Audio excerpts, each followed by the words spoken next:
mi nombre es Laura Rondón y voy a hablar sobre la violencia en Colombia. Así que empecemos.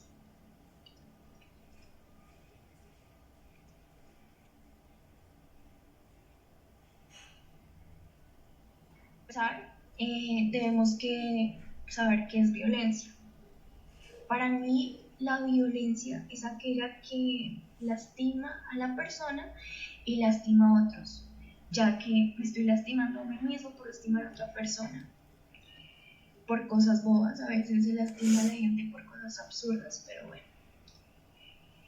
Y pues así abunda en generación, la violencia ha abundado desde los siglos. Pero pues un significado más apropiado de este sería la acción de ejercer la fuerza sobre el otro, sea a nivel físico o moral, actuando en contra del estado natural de las cosas. Porque, ¿sabes? Es verdad, la violencia no es solo golpear, sino también se puede lastimar con palabras que pueden que esa persona se lastime muy feo, puede llegar a suicidarse por lo que tú le diste. Y esto se podría catalogar como moral. En primera instancia, la violencia nace de todas las perspectivas posibles. Para una persona puede ser una y para otra puede ser otra cosa. Pero para el Estado siempre va a haber una moral y pues es la que cataloga. Porque se debe recordar que desde años ha existido la violencia como una forma de liderar o para las mismas evoluciones, ya que años atrás tuvieron sociedades primitivas que mataban por cosas realmente tontas, pero que se ven en el presente, como matar por traición, golpear. En esas épocas, años atrás, también se golpeaba a la mujer, como la Santa Inquisición, bueno, pero eso estamos hablando de otras naciones, pero en Colombia también se hacía lo mismo, se violaba a los indígenas cuando conquistaron América. Desde ahí podemos empezar a hablar de Colombia, donde realizaban la violencia de un modo, hagámoslo pacífico, como el Frente Nacional, del cual se habla, y muchos temas más de corrupción, avaricia y violencia con los cafres del país.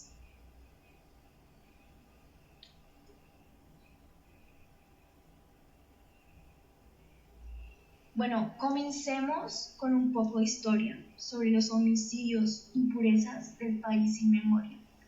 Empezamos con las fechas. Bueno, en 1810, en esta época se cataloga por la Declaración de la Independencia y varias guerras entre regiones con federalistas y centralistas. No, yo soy centralista, no, tú eres federalista, no, todos debemos ser federalistas, centralistas. Entonces siempre hubo como esa pelea. Además, en esta época hubo una inestabilidad en el mandato y por eso se le llama la patria boba, se le catalogó como la patria boba. En 1830, bueno, esta época yo no conocía pero esta época fue donde hubo el primer conflicto armado titulado como la Guerra de Supremos. No sabía y es una guerra muy singular porque es una guerra que se realiza por el gobierno, ya que este está atacando la religión. Entonces, en esa época, el presidente José Ignacio Márquez emitió una norma que ordenaba eliminar 4 conventos. Debido a esto, pues toda la religión católica empezó pues, a hacerse sentir y por esto hubo asaltos, disturbios, entre muchas cosas más violencia. En 1998 es una época donde hubieron más de 1000 muertos colombianos y como siempre por una disputa de poder entre liberales y conservadores. Esto se le titula como la guerra de los 1000 días. En 1948,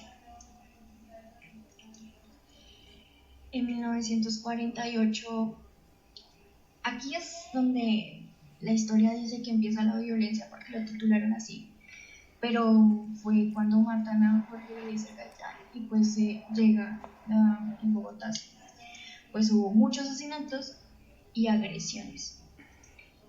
Perdón, me salté en 1902. En 1902 acaba la guerra de los 1000 días, pero deja miles de muertes y pérdidas de dinero de más de 25 billones al país.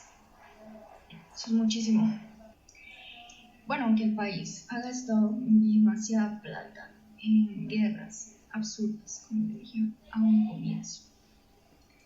Ahora vamos para 1958. Bueno, esta época donde hubo corrupción entre los mandatos liberales y conservadores que se pasaban el poder cada 3 años, claramente, adivinen cuál es. Sí. Ese que ustedes piensan es el cual se le llamó, bueno, en ese sitio también hubo muchas muertes y mucho terrorismo. Bueno, tras de esto, llegamos a la época de 1664 y 1965, tras el Frente Nacional, que es el que les comenté anteriormente, empiezan las raíces de los grupos guerrilleros como las FARC, el ELN, y ya en 1980 y 1995, bueno, el narcotráfico ya se empieza a movilizar, y lo hace por medio de la cocaína, y pues ahí ya empieza a experimentar otras drogas para exportar a otros países, y pues aquí importa y allá exporta. Y le toma, bueno, ahí ya es la toma del palacio por un grupo armado que es el M-19, el cual buscaba los derechos del hombre, pero pues lo que ocasionó fue asaltos y más muertes. Eso fue entre 1980 y 1985. Bueno, de ahí viene un poco de violencia con la muerte de Galán, más adelante la del líder del narcotráfico Pablo Escobar, y muchos más factores de violencia que no se acaban desde hoy, año 2020.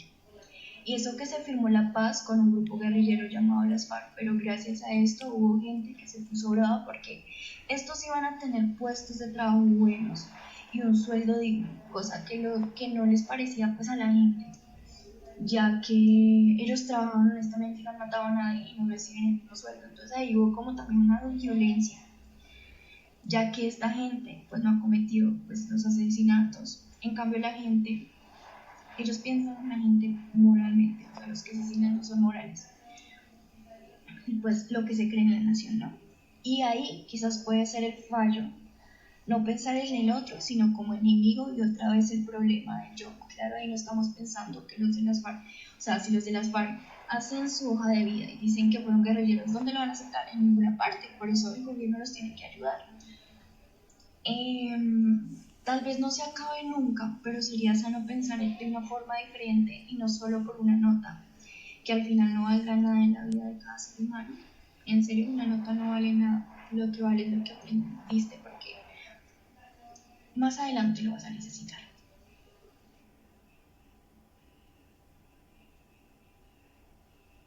Finalmente, hace falta hablar el para dónde se dirige la nación colombiana. Y es muy triste saber que se aproxima como una modernidad de olvido hacia los grupos campesinos por las generaciones que solo se comportan de una forma conservadora, sin ansias de cambiar y solo emigrar hacia otras naciones, omitiendo sus raíces. Es verdad, piensan que en otros países van a triunfar. ¿Por qué no pensar en ayudar a nuestro país? ¿Por qué no pensar en algo diferente para nuestros chicos, para nuestros hermanos, y para los más jóvenes? ¿Sí?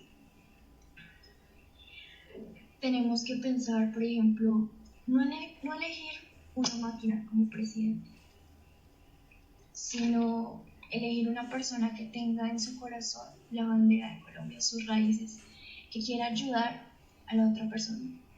Por ejemplo, esta imagen que podemos ver aquí, hay dos personas, porque no estamos solos en el mundo y hay que ayudar a las demás personas que lo necesiten.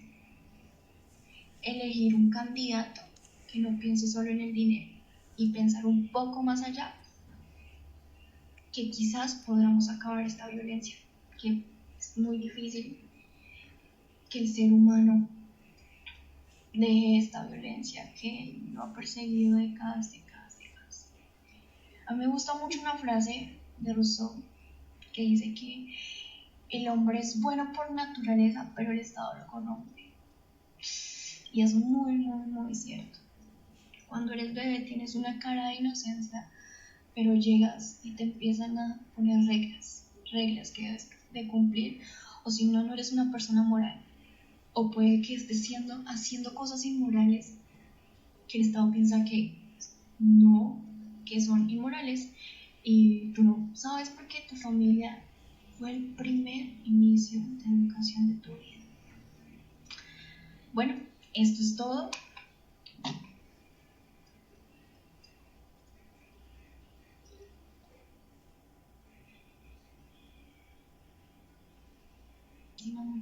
Muchísimas gracias por escucharme. Y nada, como dijo Duque, no salgamos de nuestras casas, manito verde, y no salgamos de nuestras no salgamos de nuestras casas, manito verde, y si salimos, manita roja. Bueno, así es nuestro país. Muchísimas gracias. Adiós.